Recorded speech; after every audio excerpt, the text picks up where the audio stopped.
എല്ലാവർക്കും നമസ്കാരം. ഞാൻ പ്രകാശ്, പാലക്കാട് നിന്ന്.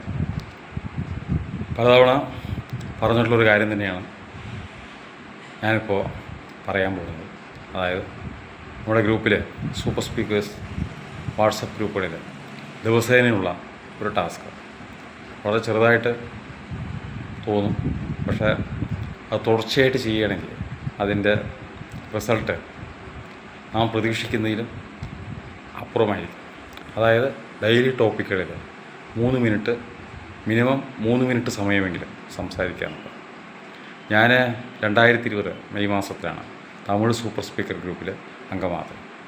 ആ സമയത്ത് ആദ്യത്തെ ഒരു 2-3 മാസത്തോളം എനിക്ക് വോയിസ് മെസ്സേജ് ഗ്രൂപ്പിൽ അപ്ലോഡ് ചെയ്യുക എന്നുള്ളതായിരുന്നു ഏറ്റവും വലിയൊരു പ്രയാസമുള്ള ഒരു കാര്യമായിട്ട് തോന്നി.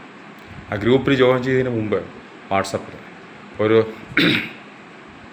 ഒരു സെക്കൻഡ് നേരത്തേക്ക് പോലും എൻ്റെ വോയിസ് ഞാൻ അപ്ലോഡ് ചെയ്യുമായിരുന്നില്ല. കാരണം ഭയം തന്നെയാണ്. കാരണം നമ്മൾ സംസാരിച്ചു ശരിയാവില്ല എന്നുള്ള ആ ഒരു തോന്നൽ, ഒരു ചമ്മൽ, ഭയം, ഉത്കണ്ഠയൊക്കെ.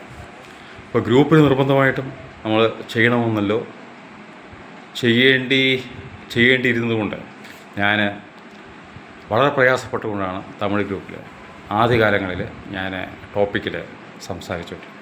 ആ സമയത്തുള്ള എൻ്റെ സംസാരമൊക്കെ വളരെ നല്ല ഓർമ്മയുണ്ട്. പലതും ഞാൻ സേവ് ചെയ്ത് വെച്ചിട്ടുണ്ട്. അതിപ്പോഴോ കേൾക്കുമ്പോഴും എനിക്ക് ഇപ്പോൾ സംസാരിക്കുന്നതിൻ്റെയും ഇപ്പോൾ വോയിസ് മെസ്സേജ് ഇടുന്നതിൻ്റെയും അന്ന് ചെയ്തതിൻ്റെയൊക്കെ വലിയ വ്യത്യാസം എനിക്ക് തന്നെ തിരിച്ചറിയാൻ സാധിക്കുന്നുണ്ട്. അന്ന് സംസാരിക്കുന്നതൊക്കെ വളരെ വളരെ ബോറായിരുന്നു. എനിക്ക് കേൾക്കാൻ തന്നെ വലിയ ബോറായിരുന്നു. കാരണം ഒരു ആത്മവിശ്വാസം ഇല്ലാതെ വളരെ ഭയത്തോടു കൂടി, ഉത്കണ്ഠയോടു കൂടി, ഇഴുത്ത് ചില ശബ്ദങ്ങളൊക്കെ ഇഴുക്കുന്നത് പോലെ ഉണ്ടാവും. അങ്ങനെയായിരുന്നു സംസാരിച്ചിട്ട്. പക്ഷേ ഒരു 3 മാസത്തിനുള്ളിൽ തന്നെ വളരെ നന്നായിട്ട്, ബോൾഡായിട്ട്, ആത്മവിശ്വാസത്തോടെ 3 മിനിറ്റല്ല, 5 മിനിറ്റല്ല, 10 മിനിറ്റ് നേരമെങ്കിലും ടോപ്പിക്കിൽ വോയിസ് മെസ്സേജ് ഇടാനുള്ള ധൈര്യം എനിക്കുണ്ടായി.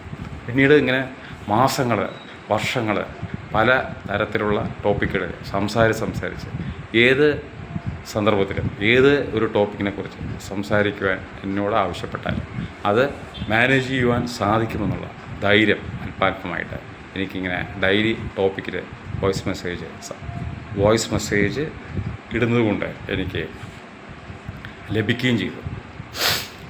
ഒരു വർഷത്തിനുള്ളിൽ തന്നെ ഈ ടോപ്പിക്കിൽ സംസാരിക്കുക എന്നുള്ളത് ഒരു വളരെ സില്ലിയായിട്ടുള്ള, വളരെ നിസ്സാരമായിട്ടുള്ള ഒരു കാര്യമായിട്ട് എനിക്ക് തോന്നുന്നു. നമ്മുടെ ഈ പ്രാക്ടീസുകളിലൊക്കെ ലക്ഷ്യം എന്താണ്? നമ്മൾ ആത്മവിശ്വാസം വർദ്ധിപ്പിക്കുക. നമ്മൾ സ്പീച്ച് തെറാപ്പി ചെയ്യുന്നത് ആത്മവിശ്വാസം വർദ്ധിപ്പിക്കാനാണ്. നമ്മൾ ഈ വോയിസ് മെസ്സേജ് ഇടുന്നത് ആത്മവിശ്വാസം വർദ്ധിപ്പിക്കാനാണ്. നമ്മൾ ഗൂഗിൾ മീറ്റുകളിൽ പങ്കെടുക്കുന്നത് ആത്മവിശ്വാസം വർദ്ധിപ്പിക്കാനാണ്. സ്ട്രേഞ്ചർ ടോക്ക് നടത്തുന്നത് ആത്മവിശ്വാസം വർദ്ധിപ്പിക്കാനാണ്. ആത്മവിശ്വാസം വർദ്ധിക്കുക എന്നുള്ളത് തന്നെയാണ് ഈ സ്പീച്ച് ആക്ടിവിറ്റീസുകൾ, സ്പീച്ച് തെറാപ്പി ഉൾപ്പെടെയുള്ള എല്ലാത്തിൻ്റെയും പിന്നിലുള്ള രഹസ്യമെന്ന് പറയും. അത് എത്രത്തോളം നമുക്ക് വർദ്ധിപ്പിക്കാൻ കഴിയുമോ അത്രത്തോളം നമ്മൾ വർദ്ധിപ്പിക്കുക എന്നുള്ളതാണ് നമ്മളാൽ ചെയ്യാവുന്ന കാര്യം.